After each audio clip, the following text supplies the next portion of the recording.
Let's be honest, for whatever reason, an Irish accent makes anything funnier. Of course it helps if it's actually funny too, but something mildly amusing can become legit funny, and something legit funny can become hilarious. And I don't know why, but I feel that's just a fact. It's got something to do with the inflection, how they emphasize words. Anyway, as the title might suggest, this is an Irish movie. Well, at least it's set in Ireland. Not sure how Irish it actually is, but it seems pretty Irish. Especially the main guy's brother, because I could have used some subtitles for his scenes. But I think I still got the gist of it. So what's the movie about? It's about a guy, I'd say in his 30s, mid-late 30s maybe, who lives in Dublin and likes to party pretty hard. Molly, ketamine, stuff like that. He's also an aspiring DJ, which fits his party lifestyle pretty well. And it's basically about his relationship with his brother and his ex-girlfriend too. But mainly with his brother. And let's just say their relationship is complicated. And I guess this is where I have to make the obligatory train spotting comparison. Because yeah, it reminded me a lot of that. But this is a slightly less grimy and nasty version of that. A bit toned down. And it's got some heart too. There are two scenes in particular that stood out, both with just the two brothers. One in the park where they have a heart-to-heart, and one in an alley later on. That one got pretty intense and emotional. But the rest of the movie is sort of a mix of funny and kinda sad. I don't know, I just think the older you get, the sadder partying looks to me.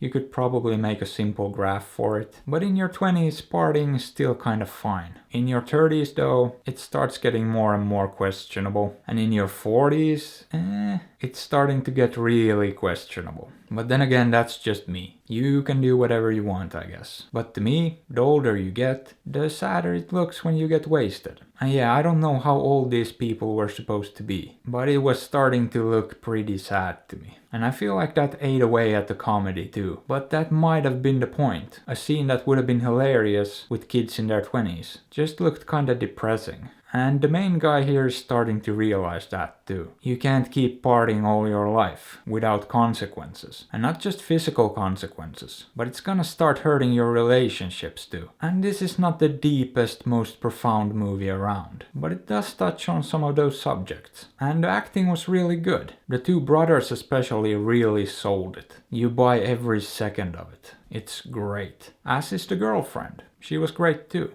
And the relationship between the two felt surprisingly convincing. And almost as complex as the situation with the brother. So I like that part too. And it's a competently shot movie. It looks decent. That being said, beyond the performances and those two scenes I mentioned, nothing really stood out that much. And it's just one of these movies I really don't have that much to say about. But I don't have any real complaints either. It's just a very solid, but not that great movie. At times it's a lot of fun, and sometimes it tugs at the old heartstrings. And I think it struck a pretty nice balance between drama and comedy. But at the end of the day, it just ended up being kinda okay, with a few highlights. And no real lows. So yeah, would I recommend it? Sure, why not? Give it a shot. But if you don't, you're not missing that much. So maybe check it out. Maybe don't. I'm not your da.